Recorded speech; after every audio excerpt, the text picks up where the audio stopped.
Hello student, welcome back on UPSC. मेरा नाम अभिषेक सोनी है और आज से मैं एक नया सीरीज चालू किया हूँ 1995 टू 2025 तक का डिटेल एनालिसिस। ठीक है, पीवाईक्यू का एनालिसिस। ओके, सो आज से हम लोग देखेंगे इसमें फिजिकल जियोग्राफी। फिजिकल जियोग्राफी हम लोग क्या करेंगे, सब्जेक्ट वाइज पहले देखेंगे। ठीक है, इसमें क्या देखेंगे हम लोग, फिजिकल जियोग्राफी। ठीक है, हम लोग फिजिकल जियोग्राफी का इसमें 1995 टू 2025 तक का पूरा देखेंगे। ओके, सो हम लोग का पहला क्वेश्चन है ये। चलिए कमेंट में बताइए इसका आंसर। अ मेटेओर क्या है? ठीक है, a rapid moving star, a piece of matter which has entered earth atmosphere from outer space, part of constellation, या फिर कॉमेट विदाउट अ टेल। चलिए आंसर दीजिए। तो इसका आंसर है option B, a piece of matter which has entered the earth atmosphere from the outer space. ठीक है, जैसे ये अर्थ हो गया है ना, इसका ये एटमॉस्फेयर हो गया। ठीक, तो यहाँ से कोई मैटर या फिर कोई भी पीस आया, इंटर के अर्थ के एटमॉस्फेयर में, यहाँ से निकल गया। ठीक, अर्थ पे मतलब वो टकराया नहीं, क्या हुआ, वो टकराया नहीं, ऐसे निकल गया। ठीक, तो जब ये यहाँ से यहाँ के बीच में था ना, तो चमकेगा। क्यों? क्योंकि वो एयर से फ्रिक्शन हुआ, अर्थ के एटमॉस्फेयर के जो भी यहाँ पे गैसेस हैं उससे फ्रिक्शन हुआ, तो वो चमकेगा, जलेगा। ठीक है, इसका हम लोग डिटेल देखते हैं। डिटेल क्या है कि a meteor is commonly known as shooting star. क्या है? एक शूटिंग स्टार है। शूटिंग स्टार क्यों है? क्योंकि ये जलता है, अर्थ के एटमॉस्फेयर में आता है, तो यहाँ से मतलब वो जलता है एटमॉस्फेयर में आके फ्रिक्शन की वजह से, बट नॉट अ स्टार। ये स्टार नहीं है, शूटिंग स्टार है। इसे स्टार मत बोलिए, कभी आ गया कि मेटेओर इज अ स्टार, तो वो क्या है, गलत हो जाएगा। ठीक है, आगे देखते हैं। A small piece of rock और मेटल, ये छोटा पीस होता है रॉक का या फिर मेटल का, जो स्पेस डेब्रिस होता है। स्पेस डेब्रिस का मतलब है कि वो जो स्पेस में सेटेलाइट हो गया, स्पेस क्राफ्ट हो गया, ये सब जब टूट जाते हैं, ख़राब हो जाते हैं, तो वो स्पेस में घूमते रहते हैं, तो उन्हीं को बोलते हैं space debris. That इंटर्स in the earth atmosphere at a very high speed, जो अर्थ के एटमॉस्फेयर में बहुत ही स्पीड में अंदर घुसता है और फिर उधर से निकल जाता है जलते हुए। फिर उसके बाद क्या है, due to friction with air it heats up, गर्म हो जाता है, and glows producing a streak of light. फिर ये क्या करता है कि लाइट को प्रोड्यूस करता है। ठीक है, this glowing streak is what we see as meteor. इसी ग्लोइंग स्ट्रीक को लोग क्या बोलते हैं, मेटेओर बोलते हैं। ठीक है, आगे क्या है, a constellation is a group of star moving forming a pattern. ठीक, constellation is a group of star, मतलब कॉन्स्टलेशन क्या है कि कोई स्टार का ग्रुप हो गया ऐसे ऐसे ना, तो एक पैटर्न को फॉलो करता है वो। ठीक, पैटर्न जो फॉलो करेगा तो उसे क्या बोलेंगे, कॉन्स्टलेशन बोलते हैं। ठीक है, जैसे कि अपने इस यहाँ पे स्पेस में एक सप्तऋषि तारा आप लोगों ने देखा होगा, ऐसे ऐसे करके है ना, तो वो एक पैटर्न फॉलो कर रहा है। जब पैटर्न फॉलो कर रहा है तो उसे क्या बोलोगे, कॉन्स्टलेशन बोलोगे। आगे क्या है, Meteor is not a star. Meteor क्या स्टार नहीं, पहले ही बता दिया मैंने। Does not stay fixed in the sky, तो ये स्काई में फिक्स तो होगा नहीं, जब स्टार है ही नहीं तो स्काई में कहाँ से फिक्स होगा, ये हमेशा मूविंग पार्टिकल तरह हमेशा मूव करता रहेगा, है ना। फिर इसके बाद क्या है, a comet are large icy bodies orbiting the sun. ठीक है, क्या है कि कॉमेट क्या है कि जो एक सन होता है उसके चारों तरफ छोटे छोटे छोटे छोटे छोटे छोटे पूरे पार्ट की तरह ये क्या करते हैं, ऑर्बिट में घूमते रहते हैं सन के, तो उसी को कॉमेट बोलते हैं। क्या है उसके बाद कि ये a meteor is just a tiny fragment of an from asteroid और कॉमेट। मतलब क्या है, मेटेओर एक छोटा सा पार्ट है किसका, कॉमेट का या फिर एस्ट्रॉइड का। ठीक, उसके बाद क्या है कि ये इंपॉर्टेंट है, मेटेरॉइड क्या होता है, ऑब्जेक्ट इन स्पेस, स्पेस में जो ऑब्जेक्ट है उसे मेटेरॉइड बोलते हैं, है ना। तो आगे देखते हैं, मेटेओर क्या होता है, object burning in the atmosphere, जो शूटिंग स्टार होता है, अभी आपको बताया मैंने। अब सबसे मेन इंपॉर्टेंट इसमें क्या है, meteoroid watt reaches the ground. Meteoroid जो होता है वो अर्थ के एटमॉस्फेयर सरफेस पे आके पहुंचता है, धड़ाम से गिर जाता है, उसे क्या बोलते हैं, मेटेरॉइड बोलते हैं। ठीक, अब नेक्स्ट क्वेश्चन क्या है हमारा, ये which of the following does not belong to the biosphere reserve set up so far. ये 1995 में यूपीएससी में पूछा गया था। इसका आंसर दीजिए कमेंट में फटाक से। चलिए, इसका आंसर है gulf of Kutch, option D. देखिए ये गल्फ ऑफ कच्छ क्या है उस टाइम, या फिर ये बायोस्फीयर रिजर्व नहीं है। ठीक है, आगे देखते हैं हम लोग। ये देखिए, अब बायोस्फीयर रिजर्व होता क्या है, आप लोग ये बताइए मुझे, बायोस्फीयर रिजर्व होता क्या है। देखिए, कोई एक एरिया होता है, वहाँ पे कुछ बायोडाइवर्सिटी होते हैं, इकोसिस्टम वहाँ का होता है, और कुछ कल्चरल हेरिटेज होते हैं। अब ऐसे तो हर जगह होता है, तो उनको बचाने के लिए प्रोटेक्टेड एरिया बनाया जाता है, तो उसी को क्या बोलते हैं, बायोस्फीयर रिजर्व बोलते हैं। ठीक है, याद रखिएगा। अब जैसे क्या है कि biosphere reserve is protected area recognised for conserving biodiversity, ecosystem, cultural heritage. ठीक है, उससे क्या है कि ये देखिए पहला ऑप्शन क्या है हमारा, मतलब जो ऑप्शन को हम लोग वो करते हैं, एक्सप्लेन करते हैं। सो इसमें क्या है कि देखिए ग्रेट निकोबार क्या है, कब इसको बायोस्फीयर रिजर्व डिक्लेयर किया गया था, 1989 में। कहाँ पर है ग्रेट निकोबार, अंडमान एंड निकोबार में है। ठीक, ये क्या है कि it is tropical rain forest और एंडेमिक स्पीसीज होता है। एंडेमिक स्पीसीज का मतलब क्या है कि वहाँ का जो हो नेटिव स्पीसीज हो। ठीक, नेटिव स्पीसीज। उसके क्या है कि सुंदरवन जो है, इसे कब डिक्लेयर किया गया बायोस्फीयर रिजर्व, 1989 में। ये वर्ल्ड लार्जेस्ट मैनग्रोव फॉरेस्ट है, famous for royal Bengal tiger. Sundarban कहाँ पे है, आप लोग को कमेंट में बताना है। ठीक है, नंदा देवी कब डिक्लेयर किया गया था, 1982 में। कहाँ पे लोकेटेड है, उत्तराखंड हिमालय में, इंक्लूड वैली ऑफ फ्लावर। ठीक, अगला क्वेश्चन है हमारा विली विली क्या है, मतलब willy willy is, option answer दीजिए फटाक से कमेंट में। A type of tree grown in temperate region, a wind that blow in a desert, a tropical cyclone of north west Australia, a kind of corn fish found near Laccadive island. बताइए, तो इसका answer क्या है, option C, a tropical cyclone of north west Australia. एक type का cyclone है जो north west Australia में चलता है। सो इसका एक्सप्लेनेशन देखिए, विली ना, willy also written as willy. ठीक, ये क्या है कि is a local Australian name, क्या है इसका, ऑस्ट्रेलिया का लोकल नेम है, for a tropical cyclone that form a north west coast Australia. जो नॉर्थ वेस्ट कोस्ट ऑस्ट्रेलिया था है, मतलब ये ऑस्ट्रेलिया हो गया समझ लीजिए। ठीक है, ये हो गया उसका नॉर्थ, ये हो गया उसका वेस्ट, तो इसी कोस्ट पे ये विली चलता है, याद रखिएगा। Particularly over the Indian ocean and Timor sea. ठीक है, इंडियन ओशन यहाँ ऊपर है और तिमोर सी, इन्हीं दोनों में चलता है ये willy. These cyclone are similar to hurricane जो नॉर्थ अटलांटिक में चलता है, टाइफून जो नॉर्थ पैसिफिक में चलता है।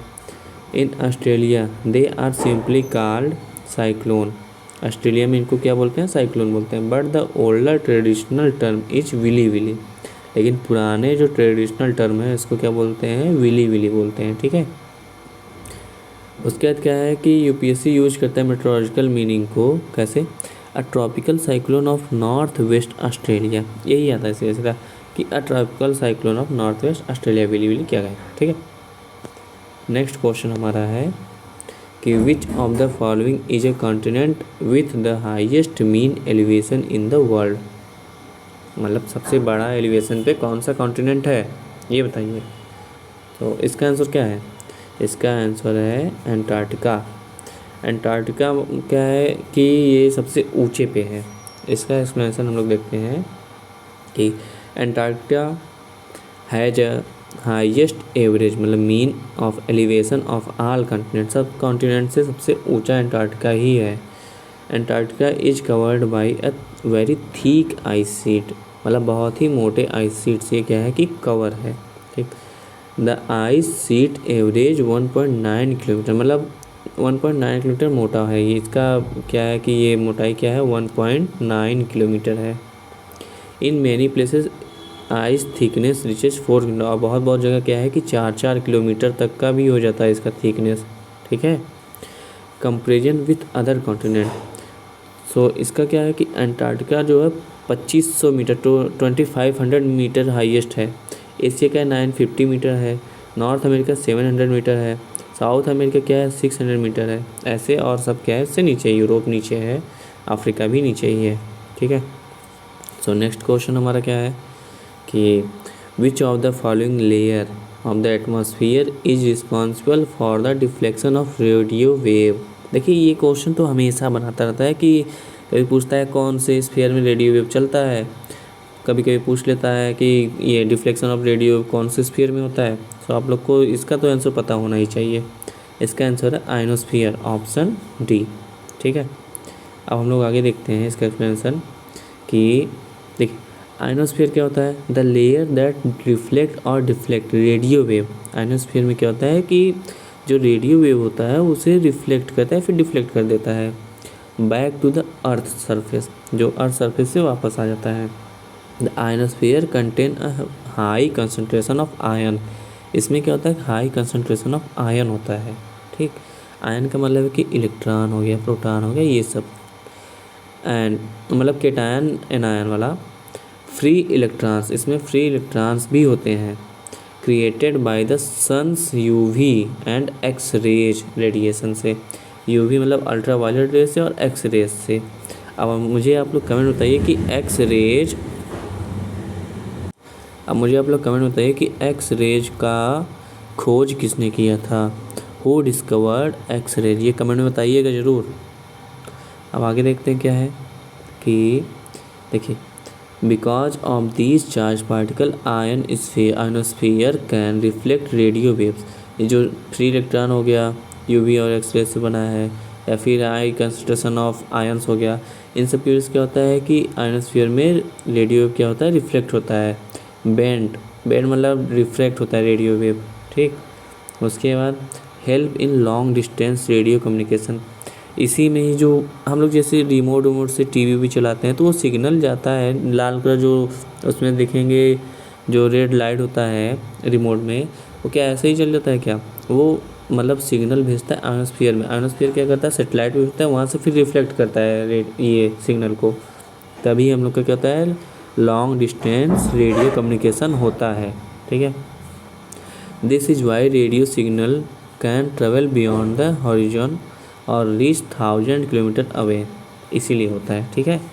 अब यहाँ पे देखिए कि मैंने कुछ दिया है यहाँ पे आप लोग को, ये देखिए इसमें क्या है कि सबसे पहले क्या आता है ट्रोपोस्फियर आता है। ये क्वेश्चन हमेशा पूछता है कि सबसे पहला स्फीयर कौन सा है, तो कौन सा है ट्रोपोस्फियर होता है, ठीक है।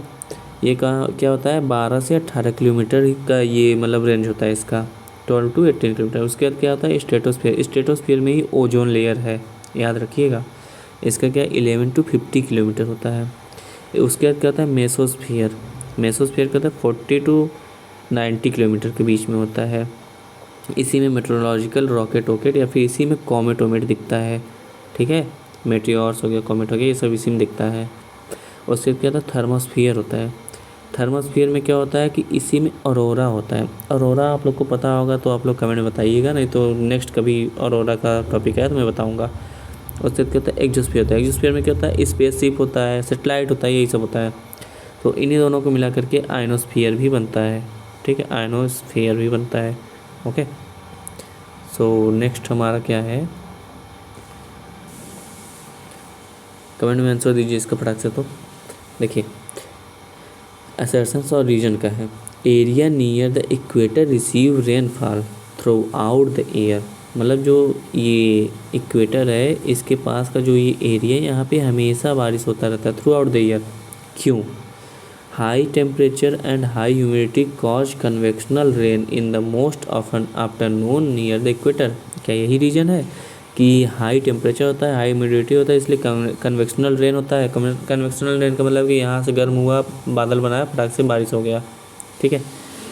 सो इसका आंसर क्या था, ये इसका आंसर है option A. Both A and R true, R is the correct explanation. देखिए area near the equator receive rainfall throughout the year.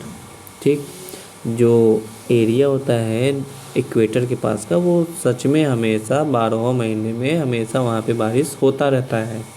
Equatorial region मतलब 5 degree to 0 degree to 5 degree north and south receive heavy and regular rainfall all year because high insulation, high humidity, strong convection presence in the ITCZ। ठीक है, inter tropical convention zone, मतलब यहाँ से एक zone ये एक zone ये, यहाँ से दोनों जो कंबाइन होते हैं इसी को क्या बोलते हैं, ITCZ बोलते हैं। फिर इसका क्या है कि high temperature and high humidity cause convectional rain. बताया अभी को हाई टेम्परेचर और हाई ह्यूमिडिटी क्या होता है, कन्वेक्शनल रेन को बनाता है। In the most afternoon near the equator, हमेशा दोपहर में। Equatorial region heat up rapidly every day, जो इक्वेटोरियल रीजन है वो रोज़ एकदम बहुत ज़्यादा गर्म हो जाता है। वार्म एयर राइजेस, फिर वहाँ से गर्म हवा उठती है। कंडेंसेशन अगर, फिर वहाँ पे ऊपर जाके संघनन होता है, मतलब ठंडा होता है। डेली कन्वेक्शनल रेन, फिर वहाँ पे क्या होता है, रोज़ दोपहर में बारिश हो जाता है। Because the high temperature high humidity daily convectional rain which is the main reason why equatorial region get rain throughout the year. यही कारण है जो वहाँ पे 12 महीना क्या होता है कि इक्वेटोरियल रेन में क्या होता है कि बारिश होता है। इसीलिए आप लोग देखेंगे कि ये इक्वेटर के पास का ही जो पूरा जगह है वहीं पे आप लोग को हमेशा ग्रीन हाउस कह रहा हूँ, एवरग्रीन फॉरेस्ट आप लोग को दिखते हैं, है ना। नेक्स्ट हम लोग देखते हैं, नेक्स्ट क्या है, असर्सन रीजन का 1996 का क्वेश्चन है। Mangrove are very specialised forest ecosystem of tropical and sub tropical region bordering certain sea coast. ठीक है, mangrove are very specialised forest ecosystem, जो मैनग्रोव है बहुत ही स्पेशलाइज्ड फॉरेस्ट इकोसिस्टम है of tropical and sub tropical region bordering certain sea coast. उससे क्या है, they stabilise the shore line, जो क्या है कि ये शोर लाइन मतलब कि एक कंट्री हो गया, इसी के शोर लाइन पे, ये शोर लाइन हो गया, इसी पे वो लोग स्टेब्लिश्ड होते हैं। Act as a bulwark against encroachment by the sea, ये क्या है कि जो सी में से जो सुनामी उनामी आता है, लहरें तेज़ जाती हैं, तो इनको वो लोग रोकते हैं। Act as a bulwark. अब बताइए इसका आंसर क्या है, इसका आंसर है option B, both A and R true but R is not correct explanation of A. क्यों, हम लोग देखते हैं। देखिए, mangrove are very specialised forest ecosystem of tropical sub tropical rain, ये तो हो गया। देखो मैनग्रोव क्या है, grow in tropical and sub tropical coast stories and delta lagoon, यहाँ पे ये लोग ग्रो होते हैं।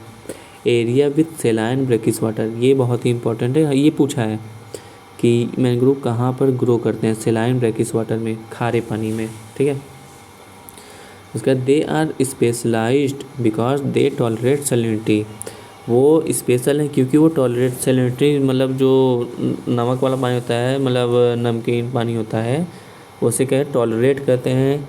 टाइडल फ्लडिंग, मतलब कि जो वहाँ पे टाइड आता है, ज्वार भाटा आता है, उन सबको रोकते हैं। एंड लो ऑक्सीजन सॉइल, यानी कम ऑक्सीजन वाले सॉइल में भी ये लोग उग जाते हैं। Mangrove they establish the shore line act as a bulwark against encroachment by sea. अभी तो मैंने बताया कि शोर लाइन पे होते हैं तो ये सुनामी उनामी को रोकते हैं। ठीक है, mangroves reduce coastal erosion, mangrove जो होते हैं वो कोस्टल इरोजन को कम करते हैं। मतलब मैनग्रोव क्या है कि ऐसे ऐसे करके इनका जड़ होता है, ये ऐसे ऐसे उठे उठे रहते हैं और बहुत नीचे से इनका मतलब ये यहाँ पूरा पानी रहेगा, ये नीचे ज़मीन रहता है, सो ये लोग ऐसे पकड़े रहते हैं ज़मीन को, तो ये लोग क्या है कोस्टल इरोजन नहीं होता है, बहुत कम होता है। Trap sediment act as a barrier against storm surge and waves protect coast line from the sea encroachment, ये बताया सुनामी उनामी को रोकते हैं, फ्लड को सबको रोकते हैं लोग। ठीक है, नेक्स्ट क्वेश्चन क्या है हमारा, नेक्स्ट क्वेश्चन है diamond ring is a phenomena observed. अब देखिए 1996 में पूछा था कि डायमंड रिंग जो फिनोमेना होता है, मतलब डायमंड रिंग जो फिनोमेना होता है, सो डायमंड रिंग फिनोमेना कहाँ पर होता है ये पूछा है।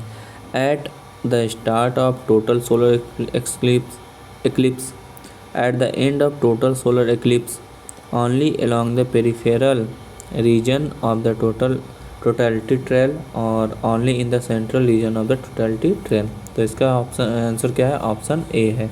देख लीजिए, eight the start of the total solar eclipse, ये क्या होता है? देखिए, diamond ring effect occurs during the total solar eclipse. This small bright spot plus the faint corona around the moon looks like a shining diamond ring.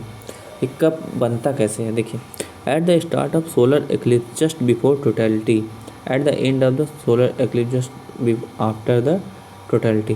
मतलब जैसे ये समझ लीजिए कि आपका क्या हो गया? मून हो गया, ठीक है। मून के पीछे मतलब सन हो गया, तो ये जब छुपाता है सन को, तो ये कोरोना है ना, यही होता है डायमंड रिंग एक्लिप्स, ठीक है। इसी को बोलते हैं डायमंड रिंग इफेक्ट। देखिए क्यों, मतलब ये बाकी सब क्वेश्चन ऑप्शन क्यों गलत हो गया। At the end of total solar eclipse it occurs here but UPSC usually select the beginning as the key moment. मतलब देखिए, जब ये ख़त्म होता है तब भी डायमंड रिंग इफेक्ट बनता है, लेकिन यूपीएससी हमेशा शुरू को ही मानता है। Only along the peripheral region of the totality trail falls. It is observed near the central line, not the periphery. वैसे क्या, only in the central region of the totality trail, not only the effect depend on the timing, not position. ये timing और position पे depend नहीं करता है, शुरू में ही डायमंड रिंग इफेक्ट बनता है जो सन का कोरोना होता है, उसी को यहाँ सामने मून आके छिपा लेता है उसको, ठीक है। सो नेक्स्ट क्वेश्चन हमारा क्या है? नेक्स्ट क्वेश्चन है Which of the following factor is responsible for the change of the regular direction of the ocean current in the Indian Ocean? बोला है कि जो ओशन करंट होता है इंडियन ओशन में, तो उसका डायरेक्शन कौन चेंज करता है, कौन सा फैक्टर उसके लिए रिस्पॉन्सिबल होता है? पहला ऑप्शन है Indian ocean is half the ocean. दूसरा ऑप्शन है Indian ocean has moon drift. उसके बाद क्या है? Indian ocean is land lock ocean. और फोर्थ क्या है? Indian ocean has greater variation in salinity. इसका आंसर है option B, Indian ocean has monsoon drift, ठीक है। देखिए, the Indian ocean is the only ocean where the direction of major surface current reverse seasonally. Indian ocean ही सिर्फ एक ऐसा ocean है जहाँ पे क्या होता है कि जो करंट का वो डायरेक्शन होता है हमेशा रिवर्स होता रहता है, बदलता रहता है, उल्टा होता रहता है। This unique behaviour happens due to the monsoon wind, ठीक है। सो इंडियन ओशन ही एक ऐसा यूनिक ओशन है जहाँ पे क्या होता है, unique behaviour happens due to the monsoon wind. यहाँ पे मानसून विंड की वजह से क्या होता है, यहाँ के करंट का रिवर्स हो जाता है, मतलब वो बदलते रहते हैं अपने डायरेक्शन को। Why monsoon drift causes reversal of current, क्यों? In summer south west monsoon wind blow from south west to the north east pushing ocean current in the direction. मतलब क्या है कि साउथ वेस्ट से नॉर्थ ईस्ट की तरफ ये लोग क्या करते हैं, पुश करते हैं ओशन करंट को समर में। और इन विंटर क्या होता है, blowing from north east to south west. फिर उसके बाद विंटर में क्या होता है, ये ऐसे आते हैं north east to south west, ठीक है, north east to south west. The ocean current also reverse. This seasonal reversal wind is called monsoon drift. इसी को क्या बोलते हैं, मानसून ड्रिफ्ट बोलते हैं, ठीक है, याद रखिएगा। सो ये क्या कंट्रोल करता है, surface circulation in the Indian ocean. Monsoon drift क्या करता है, सरफेस सर्कुलेशन को क्या करता है, कंट्रोल करता है, ठीक है। हमारा लास्ट क्वेश्चन है आज का कि डेली वेदर मैप जो होता है शोइंग आइसोबार, इसका एग्जांपल क्या है? कोरोप्लेथ, आइसोप्लेथ, एक क्लोरोक्रोमेटिक मैप या फिर कोरो स्कीमेटिक मैप। इसका आंसर आप लोग कमेंट में करिएगा और इसका एक्सप्लेनेशन हम लोग नेक्स्ट वीडियो में देखेंगे। सो आप लोग को जैसा भी लगा हो ये वीडियो आप लोग कमेंट करिएगा और इसको शेयर करिए, क्योंकि देखिए यूट्यूब पे आज तक कोई भी इतने फुल डिटेल में नहीं कराया था, और भी 1995 टू 2025 का तो कोई भी नहीं कराया है अभी तक, मैं शुरू किया हूँ। सो इसे आप लोग सपोर्ट करेंगे तो और भी अच्छे से मैं इसको कराऊँगा, ठीक है, हर एक सब्जेक्ट का कराऊँगा। शेयर करिए और लाइक करिए और अपने दोस्तों को भी बताइए, ठीक है। सो मिलते हैं हम लोग नेक्स्ट वीडियो में। Okay bye.